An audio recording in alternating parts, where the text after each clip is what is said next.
it may cover a lot of things, but I will focus on some topics because I will take, for example, hyposteonecrosis as an example. I will speak about other osteonecrosis, particularly knee osteonecrosis, and I will speak about also knee osteoarthritis, and I will focus also at the end a part on safety. As I have another topic later, we will receive other information for example, for rotator cuff injuries or for other infection also in the last topic. Anyway, hyposteonecrosis, as you know, is very difficult to treat in young patients, and there is a risk of collapse and after arthroplasty. But at the beginning of the disease, at first stages, it's just a bone marrow disease. It's a bone disease at the beginning because the femoral head is perfectly round, spherical, and you have part of the bone which is dead and a repair process. But usually, at the beginning, the repair process is insufficient to obtain the total repair. The reason is that you have a decreased number of stem cells in the femoral head of the patient with osteonecrosis. It's difficult to know exactly if it is the cause of consequence, but in some cases maybe the cause, in others the consequence. So I proposed many years ago, because it was at the beginning, it was in 1985, so 30 years ago, I discussed to treat this patient with injection of bone marrow concentration in the femoral head to have a repair of these femoral heads. At this period, I will say that 30 years ago, I was thinking that the process was only a bone repair, because it was 30 years ago. But I have learned since that bone marrow is able not only to repair bone, but also to repair vessels. And this is the reason why probably it works in osteonecrosis at the beginning of the disease. As you know this figure because it's very well known, described by Kepler. But the osteonecrosis is very interesting because it's a bone marrow disease, and you take the bone marrow in the iliac crest and you transplant the bone marrow. So it's from a regular authority, it's not a problem because you just transplant bone marrow to another site where there is bone marrow disease. So it was very easy for me to have the acceptation for the Ministry of Health 30 years ago to propose this treatment for the patient, because it was the idea was very simple. So osteonecrosis, you have many causes, but one of the most severe causes is related to corticosteroids, and we do some studies about and look about the number of cells that remain in the femoral head when the patient has received corticosteroids, and that clearly there is a decrease of stem cells remaining in the femoral head. A normal femoral head contains a number of stem cells for each cc or each cubic centimeter. And when you have osteonecrosis, there is, of course, in the dead part, no cell or a small number perhaps remaining. But the problem is that also under the dead part, there is a decrease of number of stem cells. So the cells that remains can begin to have a repair process, but usually are not in sufficient number to obtain a total repair. So the idea that was to take bone marrow from the iliac crest, have a concentration and re-injection in the femoral head of the patients. The technique is, I will go quick because the technique is quite simple. I will try it works. And you take, of course, the bone marrow from, usually the patient is in a supine position. It's easier for me at least. And you take the bone marrow and first, and after you direct your trocar after concentration into the trochanteric area and going directly in the osteonecrosis. The technique, as we developed it many years ago, was first aspiration, concentration, and at the beginning we were taking a lot of cells, at this bone marrow, 150, and we concentrate for 50. At this moment we rather take 100 or 60 and concentrate to 20 cc. I will explain why later. And the machine we used was a very big machine, because at this period I was discussing with the hematologic department, and we chose to take this technique because it was very well known by the hematologists 30 years ago. So the technique, this is a patient with a bilateral osteonecrosis, so we use a percutaneous approach, and we inject the cells through the greater trochanter, just with a trocar. The diameter of the trocar is small. It's around 3 or 4 millimeters, depending of the trocar, but usually it's a 4 millimeter diameter. And there is no core biopsy at the historical point of view of the technique of core biopsy, but it's rather a percutaneous injection of concentrated bone marrow. This allows the patient to walk immediately, and the patient can walk the day of surgery, the day after surgery, and we ask them for bilateral cases just to keep 2 crutches during 1 week. We coin the cells, we concentrate the cells. We lost by concentration some cells. We recover only 85%. The concentration may obtain some loss of cells. We have done some patients without bone marrow on one side or with bone marrow on the side, and I will show some data after. When you inject the bone marrow, you can sometimes you think you need to be exactly in the osteonecrosis, but remember that bone is like a sponge. Of course, if you inject in the osteonecrosis, it will be better. But even if your trocar is not perfectly at the site of the osteonecrosis, because it's like a sponge, you will feel the femoral head, and we were allowed to use some markers, and you see at the beginning, but we try to avoid now because we know that some of the markers are toxic for the cells. So,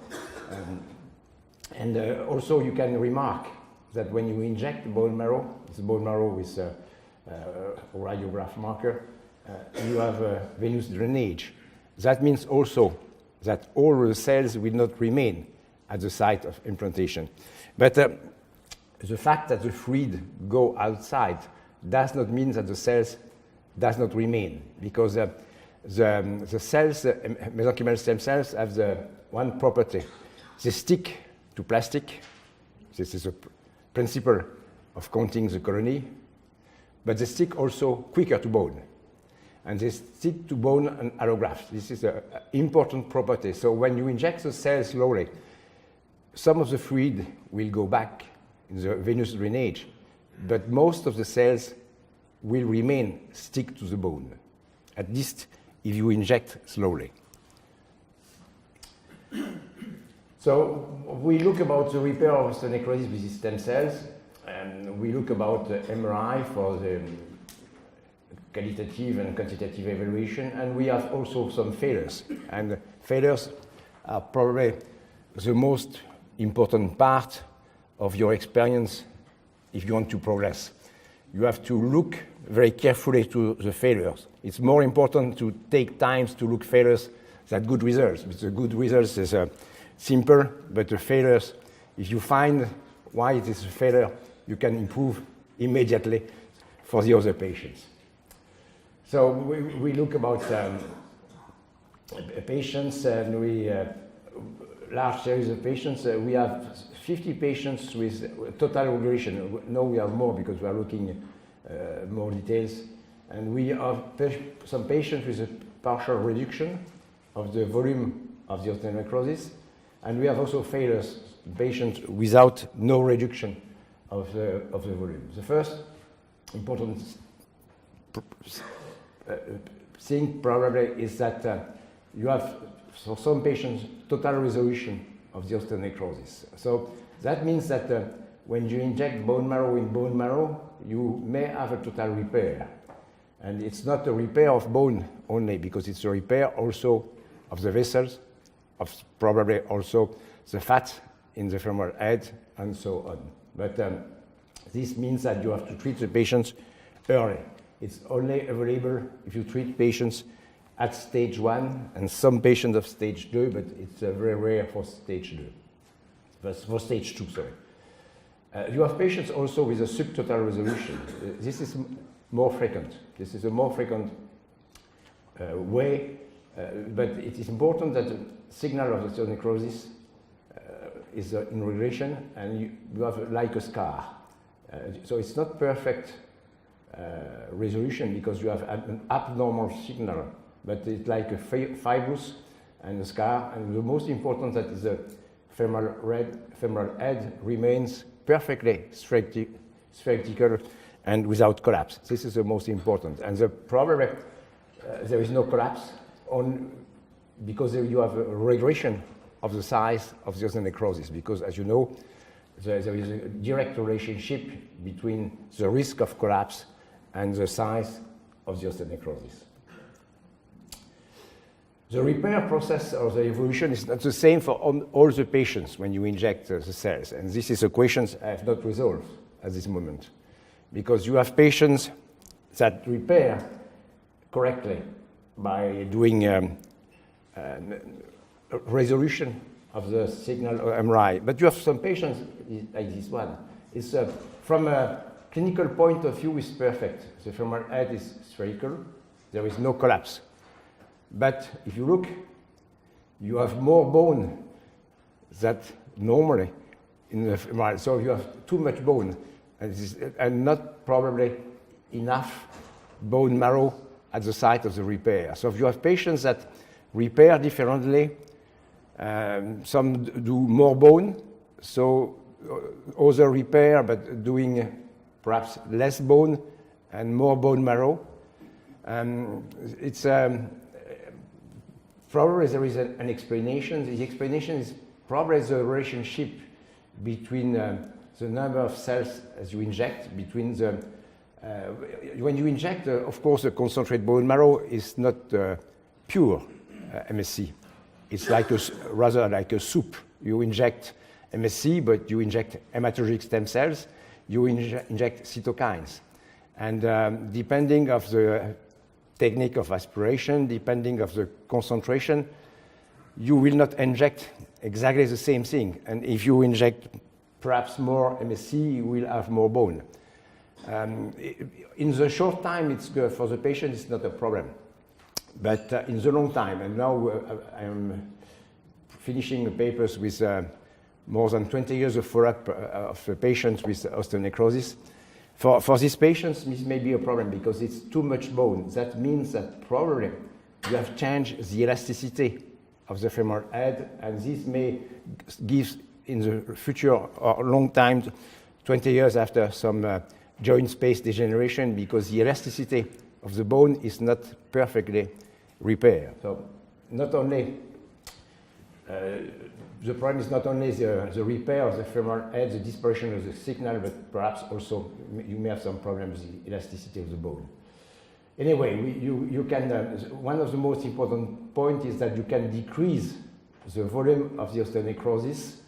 And the second point is that the repair process is in relationship with the number of cells you inject.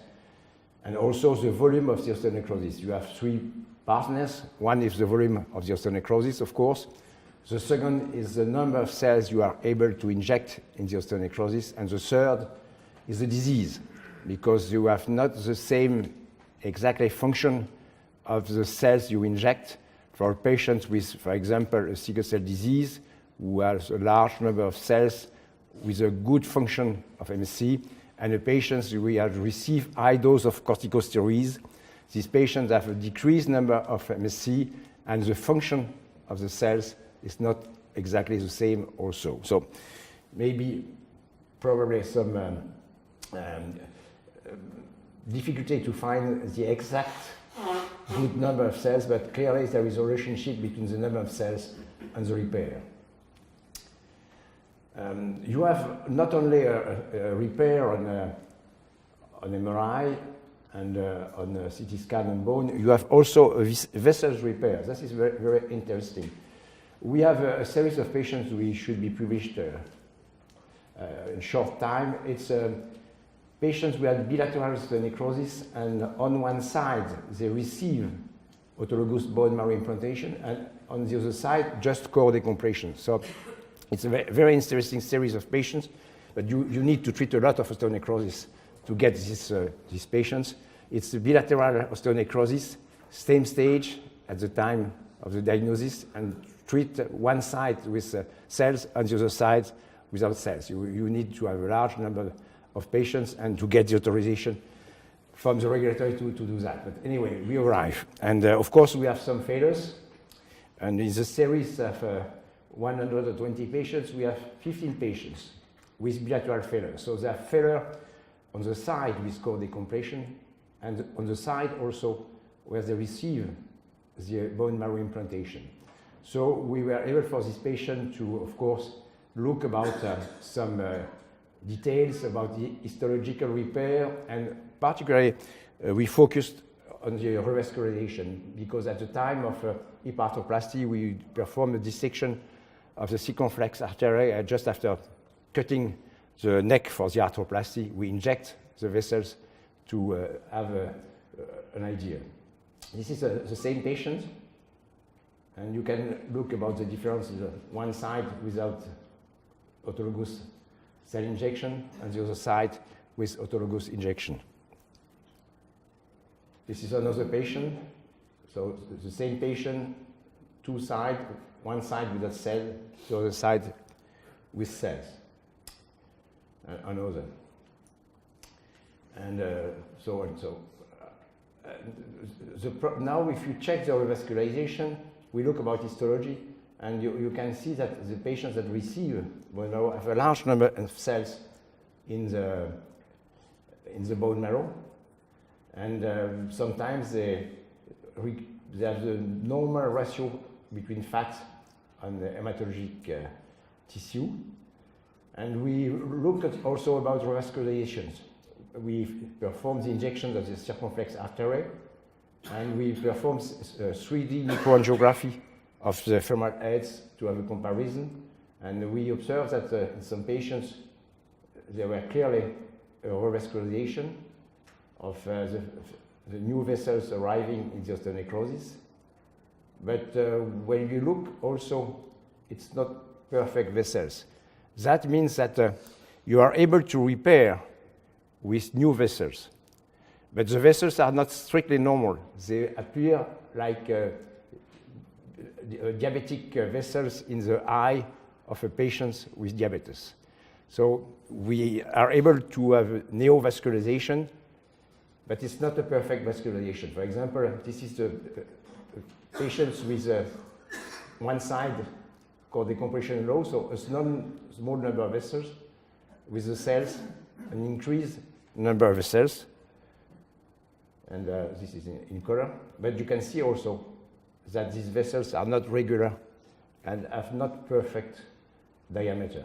Another example, the side with core decompression, the side with bone marrow injection, and you can check that the vessels are in numerous number, but they are not strictly normal because the diameter is not always the same. So this may be another problem for the future. We can improve, but we not improve with normal vessels, we improve with pathologic vessels.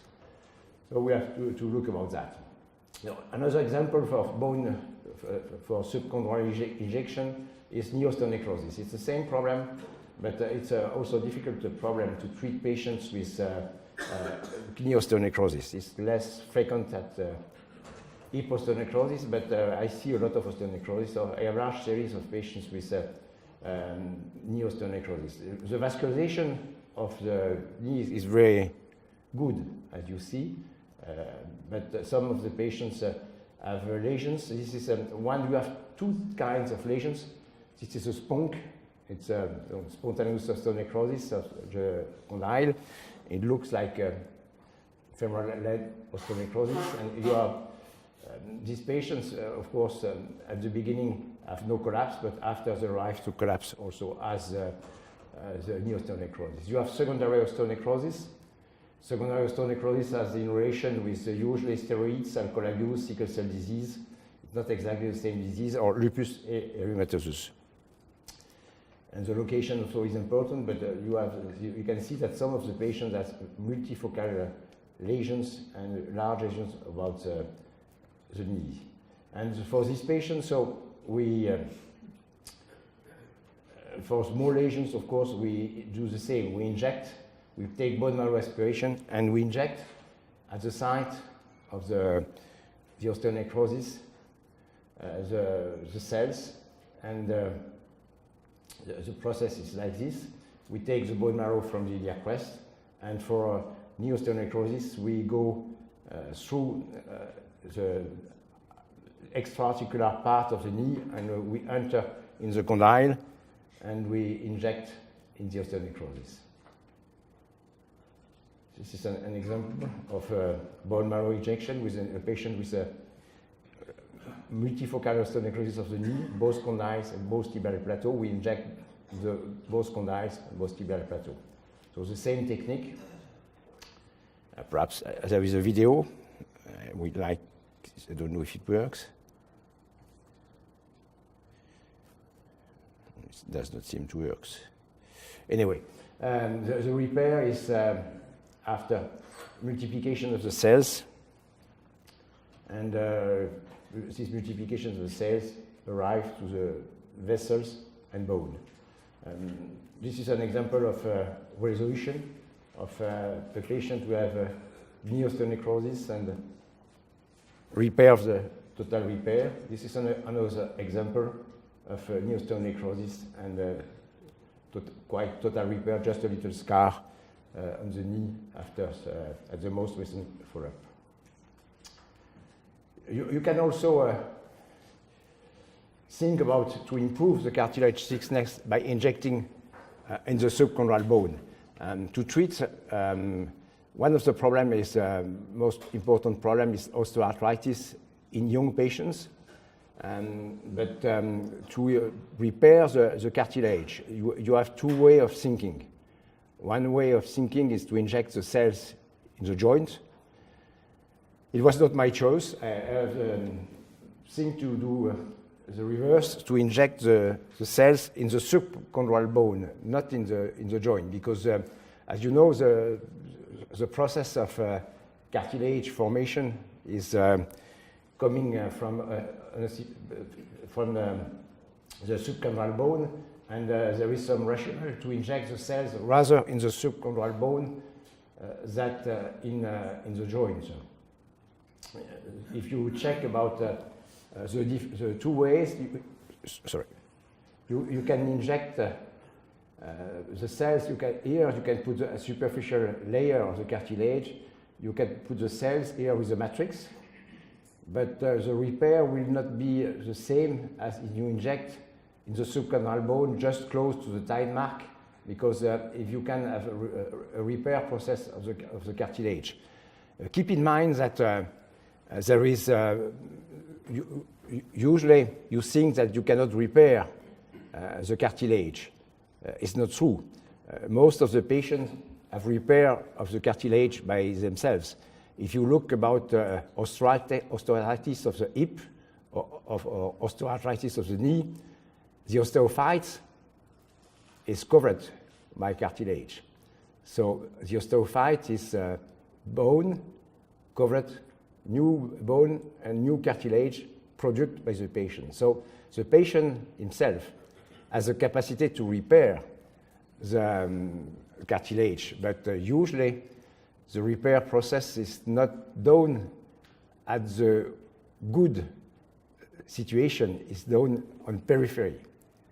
So you have to think, if you want to repair the cartilage, you have to increase the process of which is the osteophytes, and the osteophyte is red bone marrow covered by cartilage. So you inject the bone marrow directly in the circumferal bone, and do association sometimes with probably osteotomies, you will get the repair of. We have a series of patients we will be published. Probably in the next years. We have done stem cell therapy with high tibial osteotomy. We have done patients with bilateral stem cell therapy alone in all patients to avoid bilateral total knee arthroplasty. And in some patients, we perform stem cell therapy by injection in the subchondral bone without high tibial osteotomy, depending on the deformity of the patient. Of course, if you have a young patient with 10 degrees of varus, it's logical to perform at the same time an osteotomy to correct the deformity and to inject the cells in the subchondral bone. If the patient has only 2 or 3 degrees of varus, it's not necessary to perform an osteotomy. You can inject the cells directly on the underlying bone of the cartilage. The technique is not difficult. You have tried. Sorry, I don't. He's moving alone.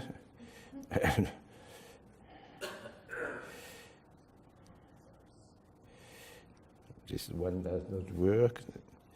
Change this one. It doesn't seem to work. Yesterday was working. So, perhaps I have a problem.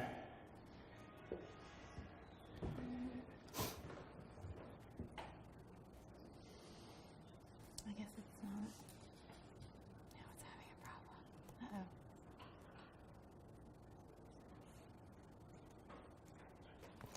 Sorry, I don't think the video is.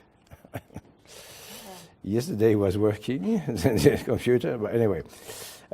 So I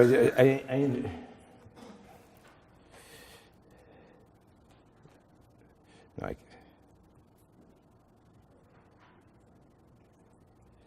No, sorry, I inject, the video was not working. I inject in the subchondral bone, and but you will see. Perhaps I will try the next presentation to keep again the video working. I inject in the subchondral bone under the cartilage, and to have the repair process of the cartilage. And we have now a series of patients. We are arriving at 10 years of follow-up, so they will be published in the next years. Thank you for your attention.